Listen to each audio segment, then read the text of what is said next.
नमस्ते मेरे प्यारे दोस्तों, मेरे चैनल में आप सबका फिर से स्वागत है। दोस्तों, कई बार ऐसा होता है कि दुख हमारे जीवन से जाने का नाम ही नहीं लेता है और हमें काफ़ी समय तक लगातार दुखों का सामना करना पड़ता है। हमारे जीवन की शांति तो जैसे ख़त्म ही हो जाती है, चैन कहीं गायब हो जाता है और सुख आने का नाम ही नहीं लेता है। जबकि हम खूब पूजा पाठ करते हैं, दान पुण्य करते हैं, इसके बाद भी हमारा मन अशांत रहता है और दुख हमारे जीवन से जाने का नाम नहीं लेता है। बहुत सोचने के बाद भी अपने दुख का कारण हम समझ नहीं पाते हैं। लेकिन दोस्तों, कहीं ऐसा तो नहीं है कि हमारे घर में किसी तरह का वास्तु दोष हो जिस तरफ हमारा ध्यान ना जा रहा हो। कई बार अनजाने में हम अपने घर में वास्तु दोष उत्पन्न कर लेते हैं और हमारा उस तरफ बिल्कुल भी ध्यान नहीं जाता है। कुछ ऐसे सामान हमारे घर में होते हैं जो हमारे दुखों का कारण बनते हैं और उनसे वास्तु दोष उत्पन्न होता है, तो हम लोग चाह कर भी कुछ अच्छा नहीं कर पाते हैं। तो दोस्तों, चलिए आज हम देखते हैं कि वो कौन सी चीज़ें हैं जिन्हें भूलकर भी हमें हमारे घर में नहीं रखना चाहिए। सबसे पहले तो दोस्तों, घर में टूटा फूटा सामान नहीं रखना चाहिए। जैसे टूटा आईना, कंघा, चप्पल, डिब्बे, लकड़ी का सामान या ख़राब टीवी, कूलर, कुछ भी। इनसे घर में वास्तु दोष उत्पन्न होता है और नेगेटिव एनर्जी पूरे घर में फैल जाती है। तो यदि आपके घर में कबाड़ है तो उसको आज के आज ही अलग कर दीजिए, या तो उसको सही करा लीजिए या फेंक दीजिए। घर में घड़ी का भी बहुत महत्वपूर्ण स्थान होता है, इसीलिए घर में गंदी, टूटी फूटी या बंद घड़ी ना रखें। या तो इनको सही करा लें या फिर इनको फेंक दें। घड़ी हमेशा सही रखें।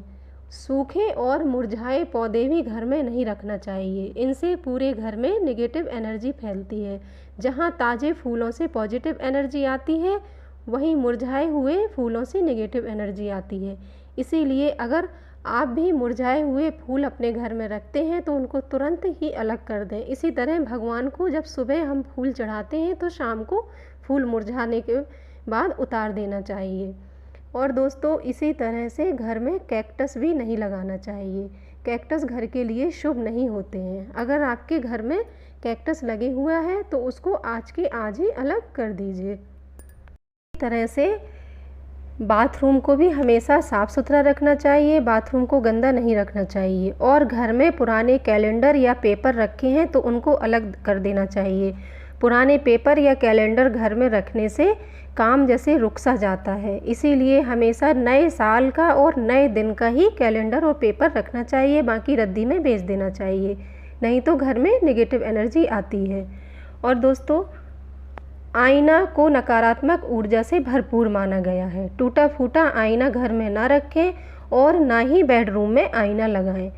घर में यदि आपके टूटी फूटी मूर्तियां हैं घर के पूजा घर में, तो उनको भी जल में प्रवाहित करा दीजिए। और पूजा घर को हमेशा साफ़ सुथरा रखना चाहिए और रोशनी से जगमग रखना चाहिए। इसी तरह से दोस्तों, घर में गड्ढा नहीं करना चाहिए। कई लोग गड्ढा खोद के खुला छोड़ देते हैं, तो उसको तुरंत भरा देना चाहिए, वरना घर के लोगों की उन्नति रुक जाती है। और दोस्तों, कभी भी घर में हिंसात्मक पशुओं का चित्र नहीं लगाना चाहिए, ना ही टैडी रखना चाहिए जैसे शेर का। शेर हिंसात्मक पशु में आता है। और ना ही महाभारत के युद्ध से जुड़े हुए चित्र घर में लगाने चाहिए। इससे घर में नेगेटिव एनर्जी आती है, घर के लोगों पर आक्रोश पैदा होता है, कलह होता है, क्लेश होता है। तो दोस्तों, ये कुछ बातें थीं जिस पर अमल करने से आपके और हमारे कष्ट दूर हो सकते हैं। तो आप इन चीज़ों का विशेष ध्यान रखिए। आपको मेरा ये वीडियो कैसा लगा मुझे ज़रूर बताइएगा और मेरे चैनल को सब्सक्राइब करिएगा। धन्यवाद।